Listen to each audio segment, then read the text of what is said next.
Congress party Jaggareddy Gandhi Bhavan నుంచి మాట్లాడుతున్నారు. Live ద్వారా చూద్దాం.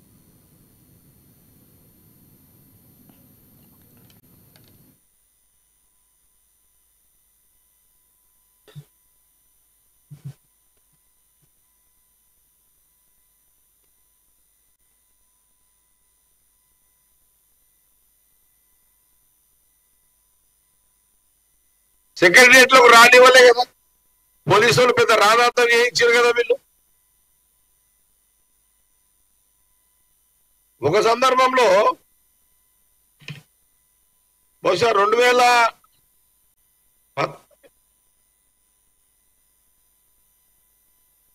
కోమటిరెడ్డి వెంకటరెడ్డి ఎమ్మెల్యేగా ఉన్నప్పుడు, సంపత్ ఎమ్మెల్యేగా ఉన్నప్పుడు స్పీకర్ని ఏదైనా ప్రశ్నలు అడిగే అవకాశం ఇవ్వకుండా మైక్ పట్టుకుంటే మైక్ ఎందుకు పట్టుకున్నావని మైక్ పట్టుకుని మాట్లాడే ఫోటోకాల్ ఉన్న మా కాంగ్రెస్ పార్టీ ఎమ్మెల్యేలని మీరు సస్పెండ్ చేసి అసెంబ్లీకి రాకుండా స్పీకర్ పరిధిని స్పీకర్ యొక్క చట్టాలను వాడుకొని మీరు వాళ్ళని అసెంబ్లీకి రాకుండా చేసిన కుట్రను మర్చిపోయారా?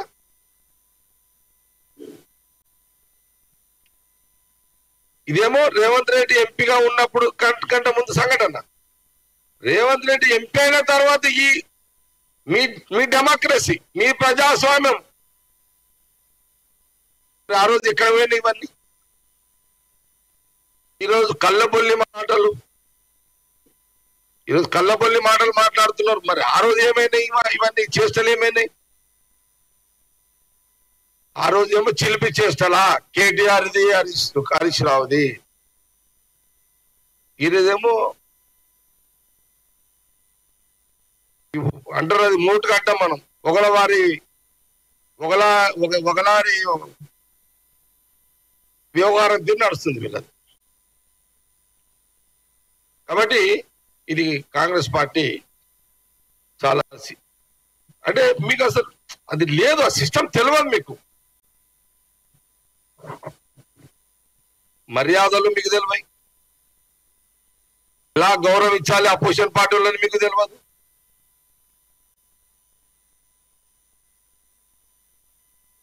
అసలు మీ పార్టీ ఎమ్మెల్యేలకే మీకు దిక్కు లేదు ఆ రోజున. ఏది? MLA appointments. ఇప్పుడు ముఖ్యమంత్రి రేవంత్ రెడ్డి గారు అపాయింట్మెంట్ సిస్టమ్ 4 గంటల నుంచి 6 గంటల వరకు పెట్టుకున్నాడు కదా. ఇప్పుడు అందులో ఎమ్మెల్యేలు, కాంగ్రెస్ పార్టీ ఎమ్మెల్యేలే కాదు, కాంగ్రెస్ పార్టీ ఎమ్మెల్యేలు, అపోజిషన్ పార్టీ ఎమ్మెల్యేలు, ఓడిపోయిన ఎమ్మెల్యేలు అందరూ ప్రోటోకాల్ ఇప్పుడు స్టార్ట్ చేసిండు కదా. మీ 10 ఏళ్ల కాలంలో ఎమ్మెల్యేలు గెలిచిన వాళ్లకు సెక్రటరియట్ లో మీరు ఎప్పుడైనా అపాయింట్మెంట్ సిస్టమ్ ఉండేనా? లేదు. ఆ 10 ఏళ్లలో కేసీఆర్ గారు సెక్రటరీలో కూర్చొని ఎమ్మెల్యేలు ఫోటోకాల్ పాటించిండా? లేదు. మంత్రులు దొరకకుర్రి. మంత్రులు ఎక్కడ ఉండేవాళ్ళు? ఎవరు ఫామ్ హౌస్ వాళ్ళు పడుకున్నారు మంత్రులంతా. ఒక్కోసారి వాళ్ళ ఎంపీ, వాళ్ళ ఎమ్మెల్యేలు, వాళ్ళ మంత్రులే ఒక సందర్భంలో ఇది మా గవర్నమెంట్ అంటే బీఆర్ఎస్ గవర్నమెంట్ వచ్చే ఎలక్షన్ లో రాకుంటే బాగుంటది, మనకు విలువలు లేవు, బీఆర్ఎస్ ఎమ్మెల్యేలకు మంత్రులకు విలువలు లేవు. ఒక్కసారి కాంగ్రెస్ వచ్చేస్తే కేసీఆర్ కి ఒకసారి జ్ఞానోదయం కలుగుతుంది, కేటీఆర్ కూడా జ్ఞానోదయం కలుగుతుంది, హరీష్ రావు కూడా జ్ఞానోదయం కలుగుతుంది అని వాళ్ళు దేవుణ్ణి ప్రేయర్ చేసారు, దేవుణ్ణి మొక్కిరంట. ఇది వాస్తవం ఇదంతా. కాబట్టి చాలైన ఫోటోలు చాలి.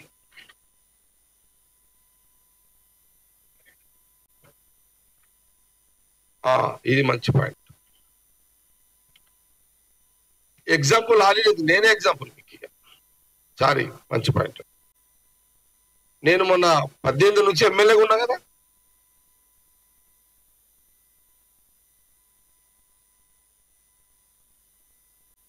మంత్రి వస్తుండే పోతుండే, అసలు కలెక్టర్ ఆఫీస్కి ఫోన్లు కూడా ఉండకుండే. ఎమ్మెల్యే నేను హరీష్ రావు ఓడిపోయిన ఎమ్మెల్యే కొబ్బరికాయలు కొడుతున్నారు. నేను ఒకరోజు మా పార్టీ నాయకులు కార్యకర్తలు ప్రజలు కూడా అడిగారు, అదేందన్నా నువ్వు ఎమ్మెల్యే ఉన్నావు, నువ్వు కొబ్బరికాయలు కొట్టాలి, మరి ఎమ్మెల్యే కొబ్బరికాయలు కొడుతున్నాడు, హరీష్ రావు పక్కన నిలబడ్డాడు, ఆ పక్క కలెక్టర్ ఉన్నాడు, ప్రోటోకాల్ ఏం లేదన్నా అంటే నేనన్నా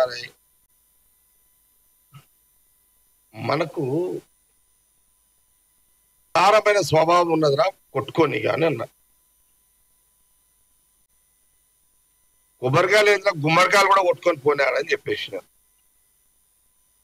నేను ఎప్పుడు కూడా ఎందుకంటే కలెక్టర్ కానీ అధికారులకు కానీ ఫోన్ చేయలే, అరే నాయనా నేను ఎమ్మెల్యే ఉన్నా, నేను కొట్టాల్సిన కొబ్బరికాయలు గుమ్మడికాయలు అవతలోడు ఓడిపోయినోడు కొడుతున్నాడు, మరి మంత్రి ఏమో పక్కకు నిలబడ్డాడు, ఆ కలెక్టర్ ఏమో చేతులు కట్టుకొని నిలబడ్డాడు, అట్లా నేను ఒక ఎగ్జాంపులే కానీ నేను జాలిపడ్డా. నాకు జర పెద్ద గుణం కదా, పెద్ద మనసు కదా, పోని కొట్టుకోపోని పిల్లగాడు ఏదో కొట్టుకుంటున్నాను వదిలేసిన. వేస్ట్ అది. వాళ్ళు ఈ ప్రోటోకాల్ గురించి ముఖ్యమంత్రి రేవంత్ రెడ్డి గారితో మాట్లాడడం,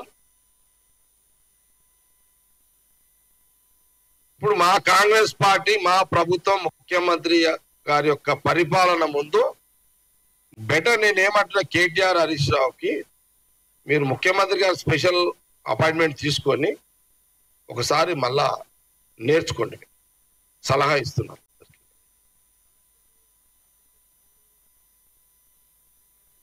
నేర్చుకోండి ఒకసారి.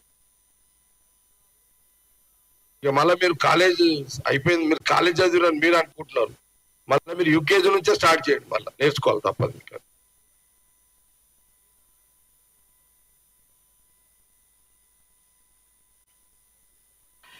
మళ్ళీ నేను చాలా సందర్భాల్లో చెప్పిన, ముఖ్యమంత్రి గారు రోజు సెక్రటరియట్ లో రివ్యూస్ చేస్తున్నాడు.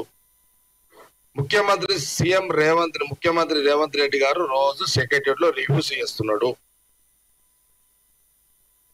దేశ విదేశాల నుంచి డెలిగేట్స్ వస్తున్నారు. 4 గంటల నుంచి 6 గంటల వరకు అటో ఇటో అపాయింట్మెంట్స్ ఉన్నాయి, అందరు కూడా అపాయింట్మెంట్ లో పోయి కలుస్తున్నారు.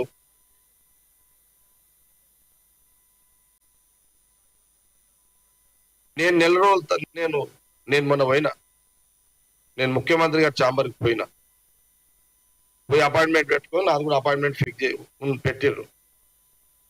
నేను ఎమ్మెల్యేలు వస్తున్నారు, కలుస్తున్నారు, ఒక్కొక్కరికి మినిమం 10 నిమిషాల్లో మ్యాక్సిమం సబ్జెక్టును బట్టి ఆ ఎమ్మెల్యే ఎవరు వచ్చినా సరే ఆయనకు 10 నిమిషాల 5 నిమిషాల 15 నిమిషాల సబ్జెక్టును బట్టి టైం ఇస్తున్నాడు, వింటున్నాడు.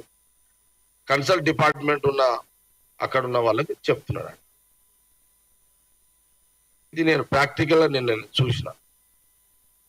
గత కాంగ్రెస్ గవర్నమెంట్ ముఖ్యమంత్రులు ఎట్లయితే ఈ అపాయింట్మెంట్ సిస్టమ్ ఉందో అది కాంగ్రెస్ ప్రభుత్వం ముఖ్యమంత్రి రేవంత్ రెడ్డి గారు స్టార్ట్ చేసిండు. ఇది ప్రజలందరూ కూడా గమనించాలని నేను ఈరోజు గాంధీ భవన్ మీడియా ద్వారా తెలియజేస్తున్నాను. ఇప్పుడు మీరు ఏ ఛాంబర్లో ఉండి ఒక్కొక్క ఛాంబర్లో మినిమం 300 మంది 400 మంది ఆడ మా ఎంప్లాయీస్ కానివ్వండి లేకపోతే పబ్లిక్ కానివ్వండి దరఖాస్తులు తీసుకొని ఆడ ఛాంబర్లో నేను చూసాను. నేను ఉత్తమ్ కుమార్ రెడ్డి గారి ఛాంబర్లో చాలాసేపు కూర్చున్నా, ఫుల్ 300-400 మంది ఉన్నారు ఆడ. శ్రీధర్ బాబు గారు ఛాంబర్ దగ్గర చూసినా ఆడొక 300-400 మంది ఉన్నారు. రెవెన్యూ మినిస్టర్ పొంగులేటి గారి దగ్గర చూసినా ఆడొక 300-400 మంది ఉన్నారు. కోమటిరెడ్డి వెంకరెడ్డి గారి ఛాంబర్ కాడ అదే 300-400 ఉన్నారు. డిప్యూటీ సీఎం ఛాంబర్ దగ్గర బట్టి గారి దగ్గర అదే 300-400 అదే జాతర ఉన్నదాడ దరఖాస్తులు. దామోదర్ రాజనరసింహ హెల్త్ మినిస్టర్ ఆడ అదే. జూపల్లి కృష్ణరావు గారి ఛాంబర్ దగ్గర చేసిన అక్కడ కూడా సేమ్ అదే జాతర ఉందాడ సెక్రటరియట్ లో. నిన్న దాని తర్వాత సీతక్క ఛాంబర్ దగ్గర చేసిన ఆమె దగ్గర అట్లనే ఉంది. కొండా సురేఖ గారు మినిస్టర్ గారు దగ్గర చూసిన ఆడొక 300-400 మంది అట్లే ఉన్నారు.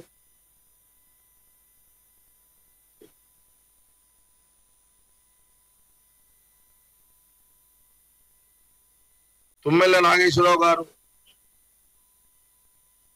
అగ్రికల్చర్ మినిస్టర్, వారి దగ్గర సేమ్ అదే 300-400 మంది అక్కడ అట్లే ఉన్నారు. బాబా పొన్నం ప్రభాకర్ ఆర్టీసీ, ఆయన దగ్గర అదే జాతర ఉంది. రెవెన్యూ అదే మన ట్రాన్స్పోర్ట్ మినిస్టర్ వెంకరెడ్డి గారి దగ్గర జాతరనే ఉంటుంది. అది ఎప్పుడు అది లేలే. వినండి ఇంతమంది మంత్రులు, నేను ఇంతమంది మినిస్టర్స్, ఇన్ని శాఖల దగ్గర ఆ నియోజకవర్గాలలో ఆ జిల్లాలో సమస్యలన్నీ మా కాంగ్రెస్ పార్టీ నాయకులు కార్యకర్తలు అవన్నీ ఇష్యూస్ అని తీసుకొచ్చి మంత్రుల దగ్గర కూర్చొని ఎమ్మెల్యేలను కూర్చొని సాల్వ్ చేసుకుంటూ పోతున్నారు. మంత్రుల దగ్గర మా వాళ్ళు ఛాయదానికి వస్తున్నారు. ఏమన్నా పబ్లిక్ ఇష్యూసే కదా. ఫండ్స్ అడుగుతున్నారు, మాకు రోడ్లు కావాలి, 10 ఏళ్ల కాలంలో రోడ్లు లేవు, 10 ఏళ్ల కాలంలో కాంట్రాక్టర్లు భయభ్రాంతులకు గురైపోయారు. ఎందుకు? బిల్స్ లేక. మా కార్యకర్తల నాయకులు ఎమ్మెల్యేలు అడుగుతున్నారు, మంత్రులను అడుగుతున్నారు, ముఖ్యమంత్రిని అడుగుతున్నారు. ఏమని అడుగుతున్నారు? రోడ్లు కావాలి, పోయినసారి కాంట్రాక్టర్లు బిల్స్ పెండింగ్ ఉన్నాయి చెయ్యాలి, సర్పంచుల 10 ఏళ్ల కాలంలో బీఆర్ఎస్ గవర్నమెంట్ లో పెండింగ్ ఉన్న సర్పంచుల బిల్స్ కావాలి, ఇది చెయ్యండి, ఏ పార్టీ సర్పంచ్ అయినా బిల్స్ ఇవ్వండి అని మనలో పోయి సీఎం గారిని అడుగుతున్నారు, రేవంత్ రెడ్డి గారిని. నేను చూసిన చర్చల్లో ఉన్నా. పార్టీలకు అతీతంగా సర్పంచ్ బిల్స్ క్లియర్ చేయాలని నిన్న సీఎం రేవంత్ రెడ్డి గారిని బట్టి విక్రమాలు మాట్లాడేటప్పుడు నేనున్నా అక్కడ సాక్ష్యము.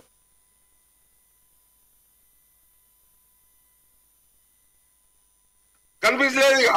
ఏ పార్టీ సర్పంచ్ అయినా సరే, ఏ పార్టీ సర్పంచ్ ఉన్నాను, ఇప్పుడు మంచిగా అయిపోయారు వాళ్ళు. వాళ్ళ బిల్స్ పెండింగ్ ఉంటే మా కాంగ్రెస్ పార్టీ ఎమ్మెల్యేల దగ్గర పోండి, వాళ్ళు ముఖ్యమంత్రి గారితో మాట్లాడతారు, మంత్రులతో మాట్లాడతారు, మీ బిల్స్ క్లియర్ చేపిస్తాడు. జానారెడ్డి గారు కూడా చర్చల్లో ఉండే. 10 ఏళ్ల నుంచి రోడ్లకు రినివల్స్ లేవు, 10 ఏళ్ల నుంచి కొత్త రోడ్లు కాదు, అసలు ఉమ్మడి రాష్ట్రంలో కాంగ్రెస్ ప్రభుత్వం వేసిన రోడ్లకు రినివల్స్ లేవు, మొత్తం డ్యామేజ్ అయిపోయిన రోడ్లని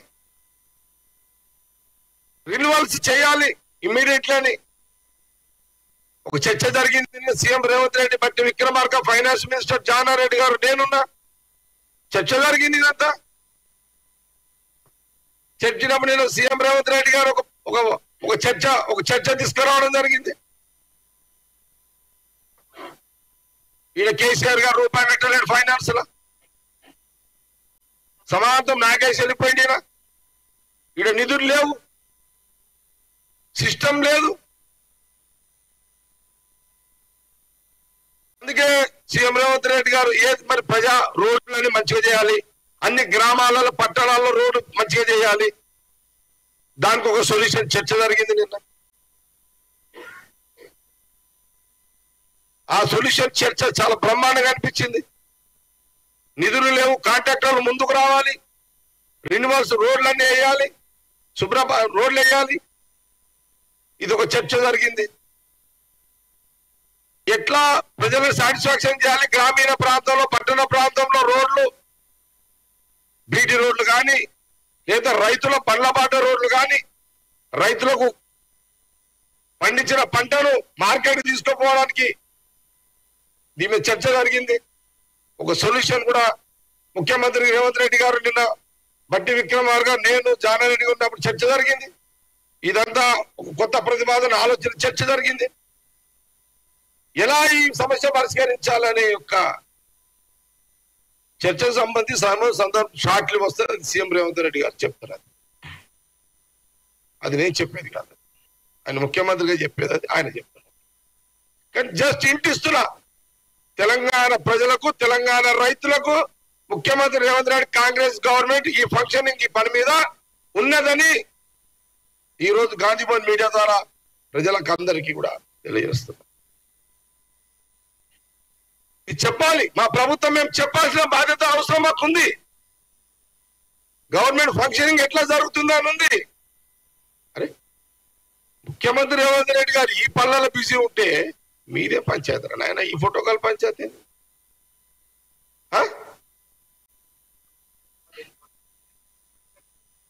ఎస్, వాళ్ళకి ఏమైపోయింది, 10 ఏళ్ళు అలవాటు అయిపోయింది. చుట్టూగా స్వర్గం లాంటి ఒక వాతావరణంలో జీవించిన వాళ్ళు. ఏది రాజ్య అధికారంలో స్వర్గం లాంటి యొక్క అందులో లీనమైపోయారు వాళ్ళు. ఇంకా అందులోనే ఉన్నారు వాళ్ళిద్దరు. వాళ్ళు దాన్ని తట్టుకోలేకపోతున్నారు, పవర్ పోయేసరికి జీర్ణించుకోలేకపోతున్నారు.